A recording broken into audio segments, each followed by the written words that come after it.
गरीब माँ और 5 बेटियों का गाजर घर। बाबूजी, रोटी बना दी है, खा लीजिएगा, मैं खेत पर जा रही हूँ।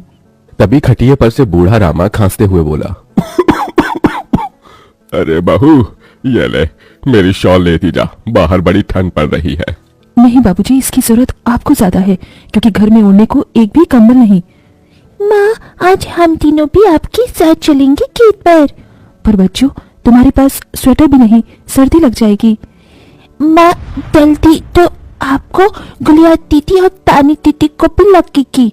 अगर हम जब एक साथ मिलकर खेत पर काम करेंगे तो ज्यादा पैसे आएंगे और फिर हम कंबल खरीद लेंगे।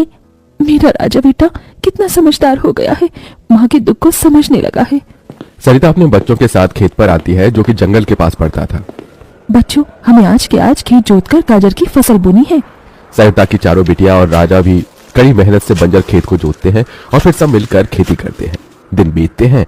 एक रोज जब सरिता घर आती है तो वो अपने पति को घर में जुआ खेलते देखती है। अरे बिरजू, भूख लगी है, ये ले दारू, 2 घूंट मार ले। अरे खाली दारू, इसके साथ कुछ चखना मिल जाता तो मजा आ जाता। अरे देख बिरजू, तेरी लुगाई आ गई। बिरजू को घर में जुआ खेलते देखकर सरिता बौखला कर बोली, अजी तुमको शर्म नहीं आती? घर में जुआ खेलते और दारूबाजी करते। तो फिर बोली, अरे जानती नहीं, पति परमेश्वर होता है और पत्नी की जगह पति के पैरों में होती है। चल जल्दी से मेरे लिए अंडा ऑमलेट बना और गरम रोटी भी। तुम्हें अब मुफ्त का खिलाने को राशन नहीं मेरे पास। 6 बच्चे हो गए हैं, जानती भी हो इन सबका पेट कितनी मुश्किल से पाल रही हूँ मैं। तुम्हें तो जिम्मेदारी से मतलब ही नहीं। घर में बूढ़ा बीमार पिता है, तुम तो कमाने गए थे ना, फिर क्या हुआ? आते ही पैसे मांगने लगी। पति ने खाया पिया कि नहीं ये तेरा बाप पूछेगा। नशे में तो बिरजू सरिता से अकड़ते हुए अपनी चमड़ी की चप्पल निकालकर उसे बहुत पीटता है। ये ले, और लड़ाई की जुबान, मैं कमाता नहीं तो क्या इस घर में मेरी इज्जत नहीं होगी? ये ले। बचाओ, ओह बचाओ, माँ को मत मारो पिताजी। तभी लड़खड़ाते हुए बिछौने से उठकर बूढ़ा रामा कहता है, अरे निकम्मे, छोड़ दे बहू को, निकल जा इस घर से तू, और फिर कभी शक्ल मत दिखाना। अरे ये मेरा घर है, मैंने बनाया है इसे।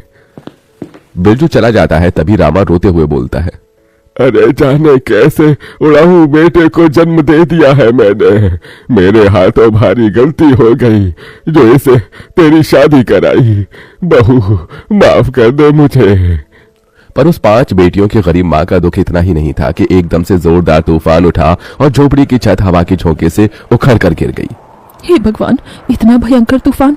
तानी, गुड़िया, अंजू, तुम तीनों सोनी, राजा और मुनिया को लेकर बाहर निकलो, मैं दादाजी को लेकर आती हूँ। उठिए बाबूजी। नहीं बहू, तू जा, मेरा समय आ गया है। तुझे उन 5 बच्चियों की सौगंध, तेरे बाद उन्हें देखने वाला कोई नहीं। जा बहू जा। सरिता के बाहर निकलते ही पूरी झोपड़ी गिर जाती है। सरिता छाती पीट पीट कर रोने लगती है। बाबूजी, अरे कैसा निर्दयी है रे तू ऊपर वाले। क्या मिला आखिर, क्या मिला तुझे मेरा घर उजाड़ कर? तू खुद तो अपने घर में सो रहा है और मेरी 5 बेटियों को बेघर कर दिया। जवाब दे, तू बोलता क्यों नहीं?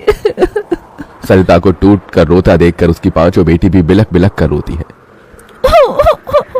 चुप हो जाओ माँ, रो मत। माँ, मुझे जल्द से ठंड लगती है। हे भगवान, इतनी बर्फ गिर रही है, मुझे इस ठंड से अपने बच्चों को बचाना होगा। सरिता सबका दरवाजा खटखटाती है, मगर कोई भी मुसीबत में उसकी मदद नहीं करता। हार कर वो अपने जंगल वाले गाजर के खेत में आ जाती है और सब रात भर ठंड से कांपते ठिठुरते हुए बीतती है। माँ, बहुत भूख लगी है। हाँ माँ, मुझे भी भूख लगी है।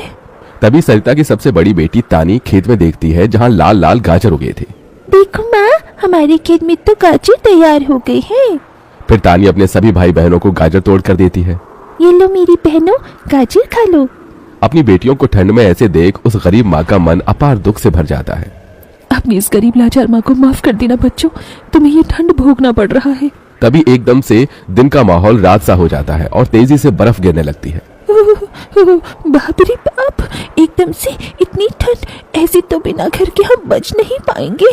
तभी सरिता अपना आंचल उन पर उड़ाती है, मगर बच्चे थरथरा उठते हैं कि एकदम से गुड़िया कहती है, माँ, तानी दीदी, हम अपना घर बना सकते हैं।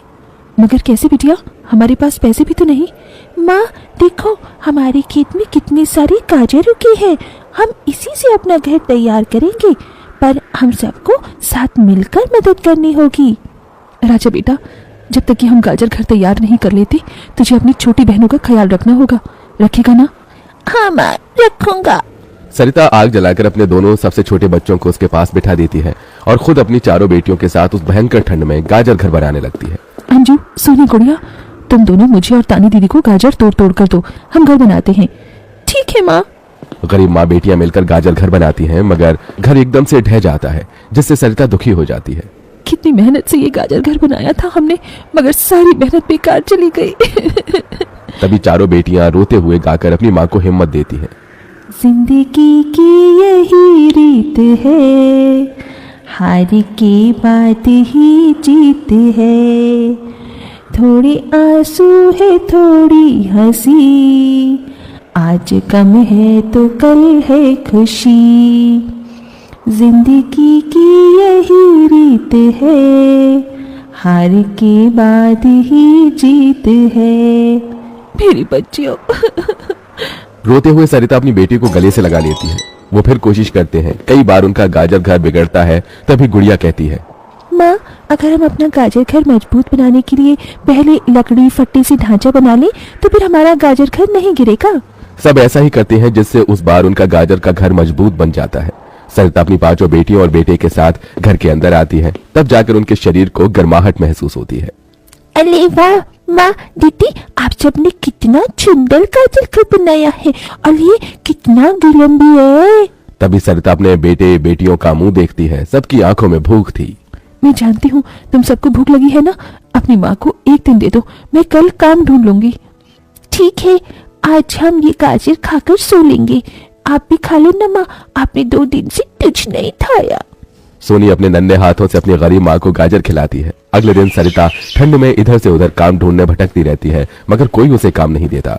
इधर अब उसके खेत के गाजर भी खत्म हो गए थे, जिससे उसकी बेटियां भूखी थी और उसकी दुधमुही बेटी भूख से रोई जा रही थी। माँ, मुन्ना को भूख लगी है, उसे खाना चाहिए। छोटी बच्ची खाना नहीं खाती राजा, इसे दूध पीना है। हे बसुरी बजैया, एक माँ की ममता की इतनी भी परीक्षा मत लो कि वो अपने बच्चे को दूध भी ना पिला सके। तभी सरिता को द्वार पर एक गाय के रंभाने की आवाज सुनाई दी। माँ, लगता है बाहर गाय आई है। सरिता अपनी बेटियों के साथ बाहर आकर देखती है तो गाय के थन से दूध की धारा बहे जा रही थी। इस गाय के थन में कितना दूध गिर रहा है।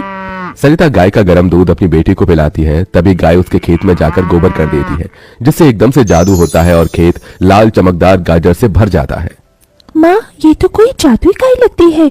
देखो, हमारे खेत में कितने गाजर उगाए। हाँ गुड़िया, मैं जादुई गाय हूँ। मुझे वरदान प्राप्त है, जिस भी बंजर खेत में मैं गोबर करूंगी वो फसल से भर जाएगी। मैं इससे पहले भी तुम्हारे खेत में आई थी। इसका मतलब गौ माता, आपकी वजह से उस वक्त भी मुझ गरीब के बंजर खेत में गाजर उगी थी। आपका कोटि कोटि धन्यवाद गौ माता। माँ, तुम काम ढूंढ रही थी ना, अब मैं ढूंढना। तुम तो कितना अच्छा गाजर का हलवा बनाती हो और गाय के दूध से खोया, घी, दूध सब बनता है। तुम हलवा बनाकर बेचो। सरिता उस गाय के दूध से घी खोया तैयार कर लेती है और गाजर का हलवा बनाकर बेचने लगती है, जो कि लोगों को खाने में स्वादिष्ट लगता है। उसकी अच्छी कमाई होती है, जिससे उसकी आर्थिक स्थिति ठीक हो जाती है और वो गाय उसके गाजर घर के बाहर बंधी खेत के गाजर और घर दोनों की पहरेदारी दिया करती।